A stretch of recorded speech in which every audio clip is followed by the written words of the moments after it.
Video में हम देखेंगे ह्यूमन बॉडी में रेस्पिरेशन का क्या प्रोसेस है। So hello student, my name is सपना शर्मा एंड आज का हमारा टॉपिक है ह्यूमन रेस्पिरेटरी सिस्टम।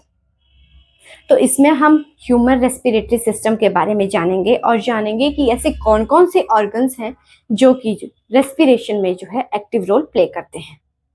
तो चलिए शुरू करते हैं हमारा टॉपिक। सबसे पहले बात करेंगे ह्यूमन रेस्पिरेटरी सिस्टम की। ठीक है, तो बच्चों ह्यूमन रेस्पिरेटरी सिस्टम क्या होता है?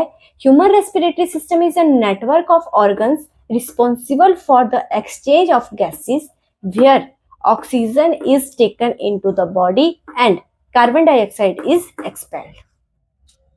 तो कहने का मतलब है बच्चों, ह्यूमन रेस्पिरेटरी सिस्टम जो है ऑर्गन्स का नेटवर्क है, ठीक है, जो कि रिस्पॉन्सिबल है गैसियस एक्सचेंज के लिए।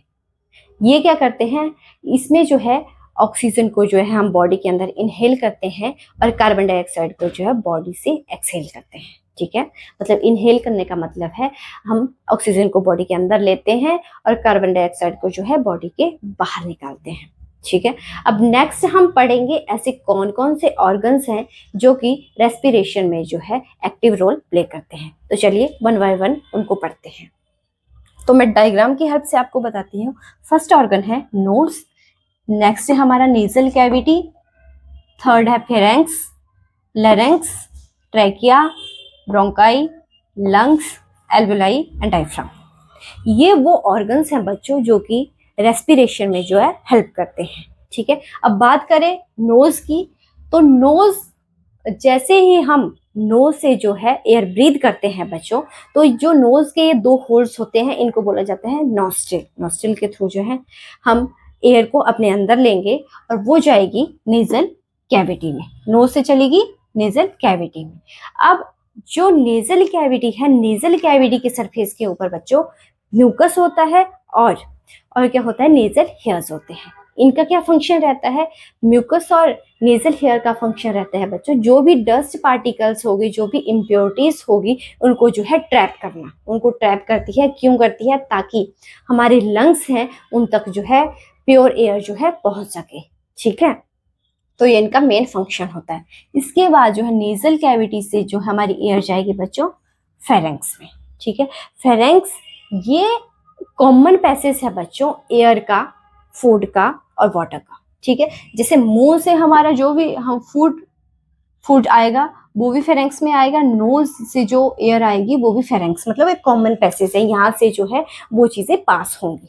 ठीक है, फेरेंक्स के बाद वो लैरिंक्स। लैरिंक्स क्या करता है हमारे, इसको बोला जाता है वॉइस बॉक्स, और ये हमारे ट्रैकिया जो है, ट्रैकिया को जो है प्रोटेक्ट करने का काम भी करता है। ठीक है, जैसे ट्रैकिया क्या होता है बच्चों, ये एक ट्यूब है जो कि थ्रोट को जो है ब्रोंकाई के साथ कनेक्ट करती है। ठीक है, ट्रैकिया क्या है, एक ऐसी ट्यूब है जिसमें से एयर पास होती है और ये जो है थ्रोट को जो है हमारे ब्रोंकाई के साथ कनेक्ट करती है। अब आप सोचेंगे कि ब्रोंकाई क्या है, तो बच्चों ये ट्रैकिया है, ये आगे चल के जो है दो ट्यूब्स में डिवाइड होता है। इन्हीं ट्यूब्स को जो बोला जाता है ब्रोंकाई बोला जाता है। ठीक है, तो ट्रैकिया क्या करेगा, हमारे थ्रोट को जो है ब्रोंकाई के साथ कनेक्ट करेगा। ठीक है, ये ब्रोंकाई क्या करेंगे, हमारे लंग्स में जो है डिवाइड होके हमारे लंग्स में आ जाएंगे। जैसे ही ब्रोंकाई हमारे लंग्स में आएंगे बच्चों, तो ये फिर से डिवाइड होंगे, फर्दर डिवाइड होंगे और उनको बोला जाता है ब्रोंक्यूल्स।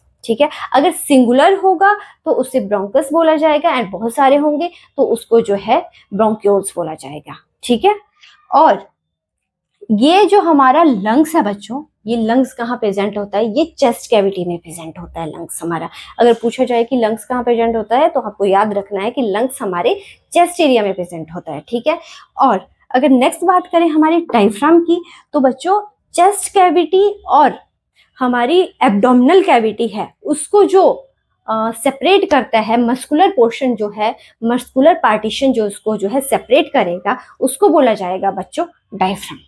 ठीक है, अब हम बात करते हैं, हम बात करने लगे थे ब्रोंकाई से बने थे ब्रोंक्यूल्स, और इन ब्रोंक्यूल्स के टर्मिनल पे, एंड पे जो है पाउच शेप के आपको जो है एयर सैक्स दिख रहे हैं, इनको बोला जाता है बच्चों एल्वुलाई। और इनका मेन फंक्शन पता क्या होता है? इनका मेन फंक्शन होता है गैसियस एक्सचेंज करना। मतलब ये क्या करेंगे, जो ऑक्सीजन है उसको जो है बॉडी के अंदर लेके जाएगी और कार्बन डाइऑक्साइड जो है उसको बॉडी से बाहर करेगी। ठीक है, बाहर कैसे करेगी, बाहर जो है थ्रू एल्वोलाई से ब्रोंकाई में जाएगा, ट्रैकिया में जाएगा, नेजल कैविटी से नोज से यहाँ से बाहर करेगी और अंदर क्या करेगी, अंदर जो है एल्वोलाई जो होती है ये अटैच होती हैं थिन ब्लड वेसल से। ठीक है ना, थिन ब्लड वेसल्स से जो है ये अटैच होंगी और वहां जो है ये एयर आगे को ऑक्सीजन के रूप में जो है हमारी बॉडी में चली जाएगी। ठीक है, जो आपको पता है जो एयर होती है हमारी बॉडी में जो है कहाँ से जाती है या किस में जाती है, बाई ब्लड। ब्लड के अंदर से जो है एयर जो है हमारी बॉडी में जाएगी। ठीक है, ब्लड के थ्रू जाएगी। ठीक है, तो एल्वोलाई मैंने बोला ब्लड वेसल से कनेक्ट होती हैं, तो जो है हमारी जो एयर होगी वो ब्लड वेसल्स में जाएगी और ब्लड वेसल से जो है हमारे बॉडी के हर एक पार्ट में जो है चली जाएगी। तो यही थे हमारे जो भी ऑर्गन्स हैं बच्चों रेस्पिरेटरी सिस्टम में, जो कि अपना जो है एक्टिव रोल प्ले करते हैं। आई होप इस छोटी सी वीडियो के थ्रू जो है आपको समझ आया होगा। चलो अब मैं शॉर्टकट आपको जल्दी जल्दी समझा देती हूँ। ठीक है, सबसे पहले एयर एंटर हुई हमारे नोज में, नोज से गई नेजल कैविटी में, जो भी इम्प्योरिटीज रहेगी वो जो है नेजल कैविटी में नेजल हेयर और म्यूकस होता है वो उनको ट्रैप कर देंगी। उसके बाद फेरेंक्स जाएगी, फेरेंक्स में जाने के बाद वो लेरेंक्स के थ्रू ट्रैकिया में जाएगी। ट्रैकिया 2 ट्यूब्स में डिवाइड होगा, इनको बोला जाएगा ब्रोंकाई, और ब्रोंकाई फिर फर्दर जब हमारे लंग्स में जाएगा फिर से डिवाइड होगा, उसको बोला जाएगा ब्रोंक्यूल्स। और ब्रोंक्यूल्स के टर्मिनल पे जो ये आपको एक पाउच शेप के जो है एयर सैक्स दिख रहे हैं इनको बोला जाता है एल्वोलाई। यहाँ गैसियस एक्सचेंज होता है और ये गैसियस एक्सचेंज मतलब ये जो एल्वोलाई होते हैं बच्चों ये अटैच होते हैं हमारे ब्लड वेसल से। तो फिर वो ऑक्सीजन जो है हमारे ब्लड वेसल्स में जाएगी और ब्लड के थ्रू हमारे बॉडी के हर एक पार्ट तक जो है जाएगी। ठीक है, तो आई होप आपको मेरी छोटी सी वीडियो पसंद आई होगी एंड थैंक्स फॉर वॉचिंग।